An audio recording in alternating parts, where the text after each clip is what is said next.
Thanks for clicking on the video. Today I just want to go over a few decisions that we had to make concerning our elk hunt this year. It's 2023 and we're going on a do-it-yourself elk hunt out west. I had never been on an elk hunt before this year, and we decided to go, and being from the east, it was sort of a tough decision to know where to start. And so the first thing that I did was I went to YouTube and I began to research some information about the hunt. I came across some great resources and I would like to share those with you today, and maybe that'll help you out just a little bit. The first video that was so much help to me was from a group called Born and Raised Outdoors, and I will put this link to this video in the description below. But in this video they basically go through every state out west and tell you how you can hunt elk in that state.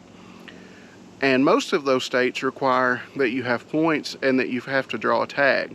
But a couple of those states have over-the-counter tags. And so not having any points or really knowing how to even use a point system at the time, we settled very quickly on Colorado. So there's a couple of reasons we decided on Colorado. First of all, they have the biggest elk population in the United States, somewhere around a 300,000 elk strong herd. And also, it's fairly easy to get a tag in Colorado. So I believe there are at least 3 over-the-counter seasons. One of those is an archery. Maybe they have a muzzleloader, I'm not sure. And then they have 2 over-the-counter rifle seasons.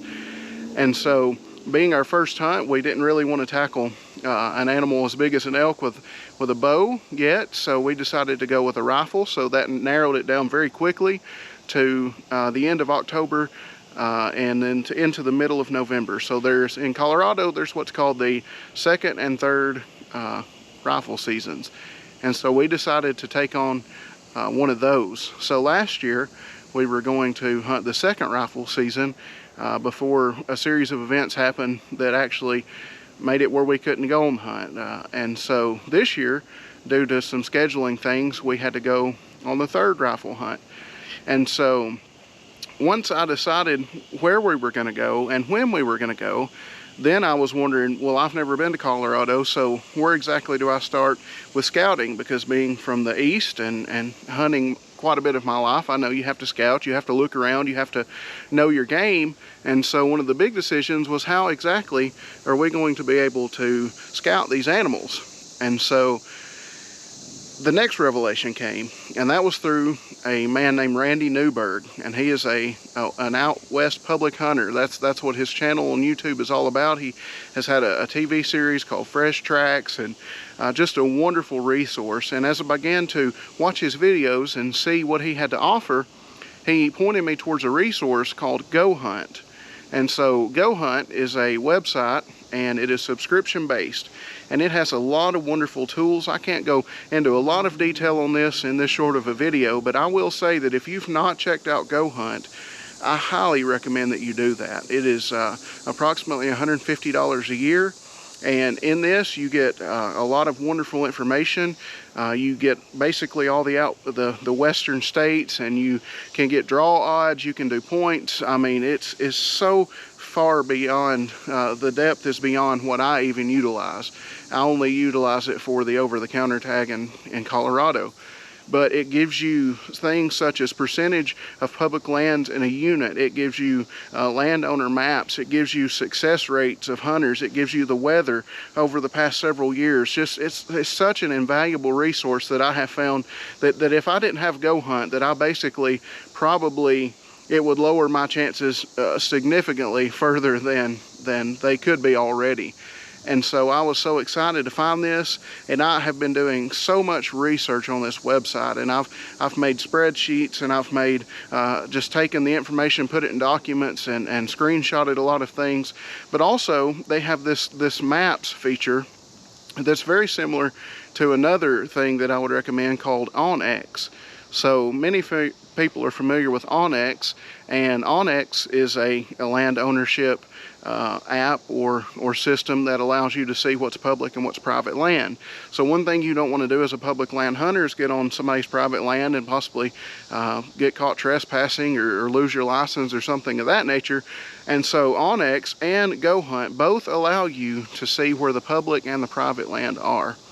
And so with this tool, I've been able to scout, I've been able to use Google Earth, Google Maps. I mean, I've tried to utilize basically everything that I could. So last year, after we had to cancel our elk hunt, my wife and I decided to fly to Colorado and just go on a short vacation, actually right after the third rifle season last year.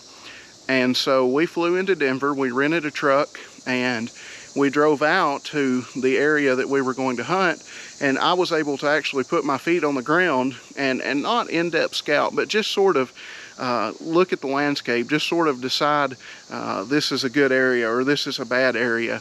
And I'll just tell you, being from the east, I mean, I'm on the side of a mountain right now, and I've hunted and I've been in some pretty tricky terrain here, but it's not anything like it is in the western states.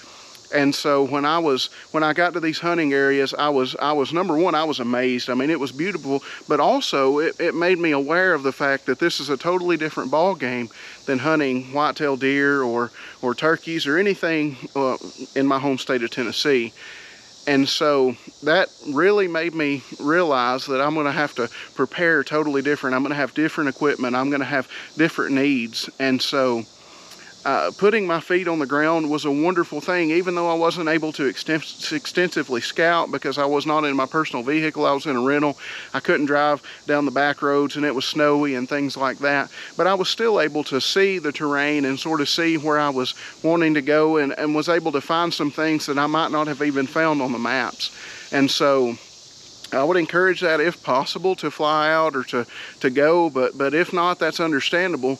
But I really think that this Go Hunt or even onX, they're both super valuable resources to eScout.